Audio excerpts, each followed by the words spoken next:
right, go ahead. Thank you, Chairs Cronin and Cahill and members of the committee. My name is Vidushi Dyall, and I'm the Director of Legal Analysis at Chamber of Progress, a tech industry association that supports building policies where people benefit from technological advances.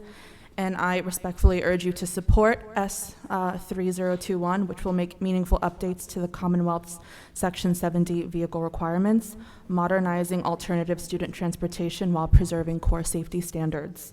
In doing so, this addresses the growing crisis that is straining school district budgets and limiting access to education for students who depend most on individualized transportation. Massachusetts is facing a student transportation crisis with increasing transportation costs.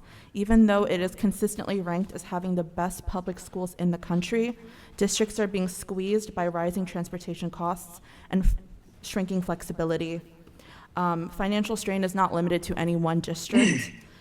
Brookline, which is one of the highest ranked school districts in the Commonwealth, still faces the potential elimination of more than 200 positions and $18.5 million in cuts over 3 years if a tax override fails. Our written testimony details some of the challenges facing other districts, but these pressures are driven in large part by transportation costs. In 2024, the average transportation cost for a general education student was $1,045, while the average cost for a special education student was $13,825.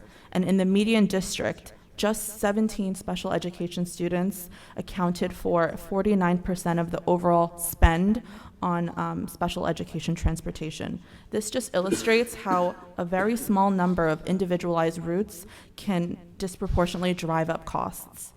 At the same time, as mentioned, most districts don't have many choices. 67% of districts only had 1 or 0 bids for general education transportation, and 53% had 1 or 0 bids for special education transportation, leaving them paying more and with less options. And what S3021 does is modernize standards for smaller vehicles that are currently designed for large school buses. So this allows districts to use safe, appropriately sized vehicles for individualized or out-of-district trips rather than relying on costly, oversized transportation for, in some cases, one student or a small group. So I would also like to point out, this is not designed to replace school buses.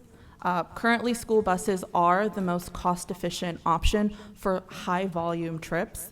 Rather, what this does is complement that system by addressing niche cases where large trips will only be an inefficient option and the only option for many districts. It also doesn't lower safety standards.